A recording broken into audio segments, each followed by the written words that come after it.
We're here at halftime, Georgia at Vanderbilt. If you'd like to get in here and give us your, excuse me, thoughts about what's happening in the first half of the University of Georgia, let's refresh right quick and get some stats. Georgia, of course, leading this game 24-7. So far in this game, Carson Beck, well, he just continues to do what he has done over the last three games. Carson in the first half, 17 of 20 for 181 yards and a touchdown. Kenny Seals for Vanderbilt, not having a bad first half, kind of an average first half, 11 of 15, 122 yards and a touchdown and one interception. Kendall Milton playing very well, 5 carries, 53 yards and a touchdown. Ladd McConkey has 4 receptions, 58 yards so far in the first half. Georgia in the first half, 13 first downs, 275 total yards, 181 yards passing, 94 yards rushing in the first half. Georgia with one turnover, losing that fumble. Vanderbilt, 5 first downs in the first half, 122 yards passing, 8 yards rushing, only 8 yards rushing, and one turnover, of course, with the interception. So a very good first half for the University of Georgia. So what do you think, guys? What is your impressions of the first half for Georgia? I tell you, Vanderbilt came out. Vanderbilt, all in all, not playing that bad. Of course, they had a good first quarter. Listen, when you go on the road in the SEC, I don't care if you're playing Vanderbilt or whoever it might be, and especially if you're the two-time defending national champions and you come in with as the number one team in the country this year, you're just going to get the best shot that you're going to get from the opposing team, and that's what's happened with Georgia so far in this first half. But Georgia leading, of course, 24 to 7. And again in that first half, Tyke Smith with the big interception for Georgia. And just checking out some other things from the first half. Kendall Milton, 5 carries, 53 yards.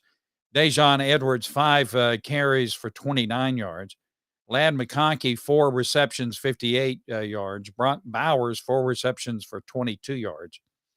And defensively, let's see, Georgia doing very well defensively. So right now, again, Georgia winning, leading in this game, 24-7. Now, what do you think? Hey, Miss Jean, how you doing? It's good to have you with us today. Now, of course, the big concern for the University of Georgia is when you saw Brock Bowers come off the field. He first of all went to the tent on the sideline. It looked like a leg issue. Brock Bowers came off the field, went to the tent. He's now gone. He went into the locker room at halftime. I would imagine we will not see Brock Bowers again in this game. And Georgia has a bye week next week. Georgia will be off next week before they'll take on Florida. So I imagine that's it for Brock Bowers today. Now, from what we have heard, what we have seen, we have no indication of the extent of the injury to Brock Bowers. Brock, however, a happy birthday to my husband, Hollywood, this past week. Well, absolutely. And you're married to Hollywood. That's what I'm talking about. Hey, if you're going to get married, let's get married to somebody named Hollywood, right? Jesse said it looks like he was hanging on to his leg on the tackle. Yeah, it looked like a leg issue. Hopefully it's not a knee issue. Hey, Mark, how you doing? Go Dogs. Hopefully it's not a knee issue. Anytime you see that, you think, oh boy. But Brock, he goes full speed ahead. And what about Carson Beck on what? Well, it was an attempted block. Bless his heart. Hey, he got in there. He got in the play, on the play that Brock Bowers was injured on. Carson Beck, it was kind of sort of a block. At least he got in the way of the player that he was trying to block, and then he held him. When was the last time a quarterback had a holding call on an offensive play? Somewhere somebody needs to do some research on that. When was the last time a college football quarterback was called for holding on an offensive play? Well, Carson Beck was called for holding, of course. And so, there you go. All right. Mark says he goes full speed every play. Yes, he does. Let Bowers rest until Florida. And I imagine that's what's going to happen. I don't think you're going to see Brock Bowers the rest of today. And, but Georgia's okay. 24-7. Georgia gets the ball first after the second half. So what do you guys think? Miss Judy says, go Dogs. Mark says that's crazy. And I'm sure that's a reference to Carson Beck and his attempted block. Hey, but that's really what, as a quarterback, that's what your teammates love and look for, and they love it. And there was Carson Beck, and Carson's not a little dude. Carson Beck's he's a pretty good size guy, but you could tell he hasn't done a lot of practice on blocking. Hey, but he got in the way. He was in the play, and he was trying to protect his guy, and so you appreciate that. But Carson Beck had a very good first half, and so we're trying. I got a couple of guys that can sometimes give us a little inside information, but I think information is going to be held pretty close to the vest on Brock Bowers. The CBS crew might get a report, and I'm sure they're going to try to on Bowers, but I'm sure it's going to be not very specific as to what's going on with him. But when you see Brock Bowers go down, and then with frustration when he hits the ground, he hit the ground with his fist in frustration. You kind of think, okay, he's thinking that this could be something that's not necessarily just a little ding, and we hope he's wrong. But what do you think about this first half? These noon games, yeah, that's true. Mark is absolutely true. These noon games, Georgia is notorious for starting slow on noon games. I just, and I've actually, it's 11 o'clock. It was 11 o'clock in Nashville when it was actually in the morning when this game started. But these guys are ready to play. But it seems like Georgia is a little more sluggish. In fact, that's true across the board with a lot of college teams. That the noon games, the early games, it takes a while to get started. But Georgia looks very good offensively. Defense is playing okay, except for that long pass that Vanderbilt had in the first drive, and there was a mix-up in the coverage for that. And we're just trying to. I'm trying to access a source that we have and see if we have any update on Brock Bowers, and we don't have any.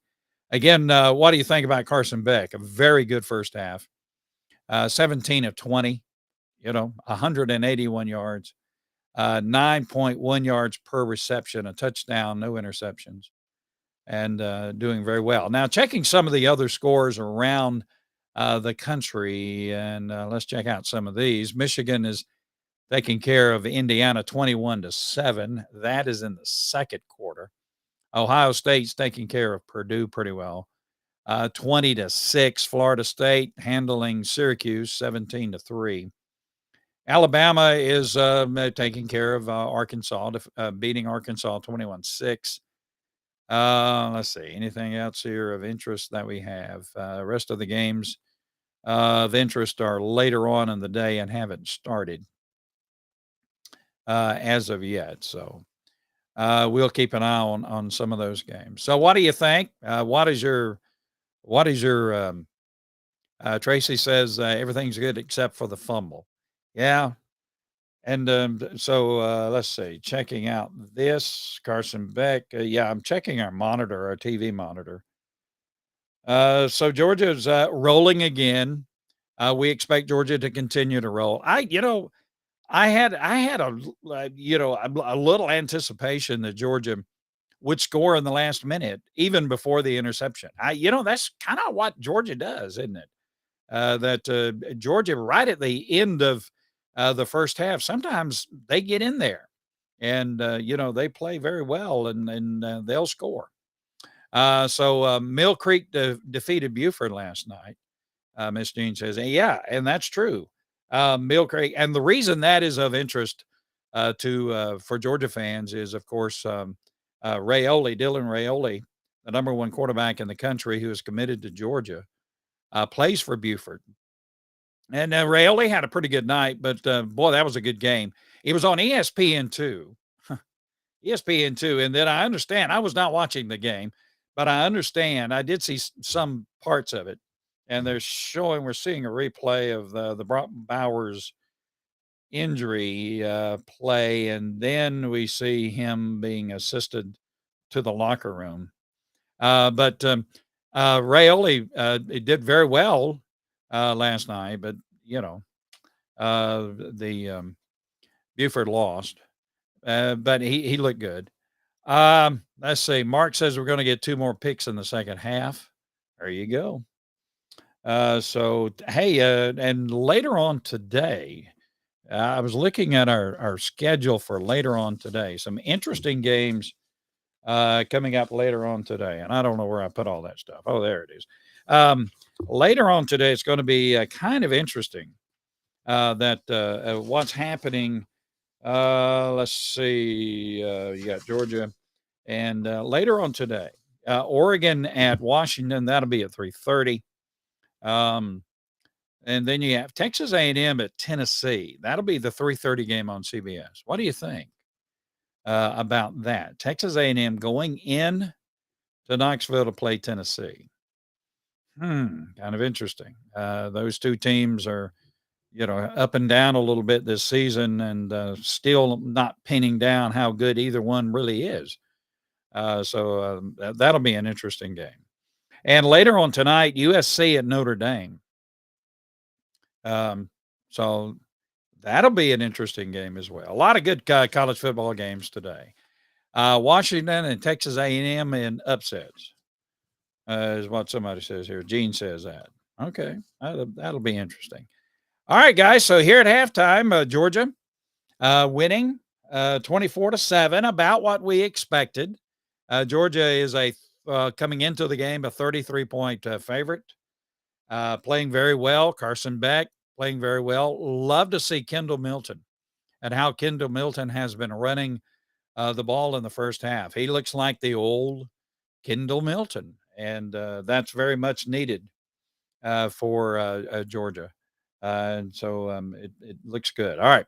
Well, we're going to get out of here. We'll get ready for the end of the game, and we'll come back in when the game is over and give you guys the opportunity to sound off and to tell us what you think about the game with Georgia and Vanderbilt. Tracy says, love Ladd's. Okay. Yeah. Ladd is very good. McConkey's doing very well. Yeah, I like to see these guys coming back. Now, a little concerned with some of the offensive line players who got dinged up here in the first half. So we'll see. We need to get out of this game with as more injuries than we possibly can, and hopefully by the end of the game we'll have a little bit more on Bowers. Oscar Depp is able to produce like Bowers. He has the talent. Delp is very talented, Jonathan. I agree with you. Delp is very talented. Georgia is strong in the tight end department. And so we'll see. All right, guys, we're going to get out of here. We'll be back with you when the game is over, give you the opportunity to sound off as Georgia, as expected, leading in a good way over Vanderbilt. Join us at the end of the game. We'll stop.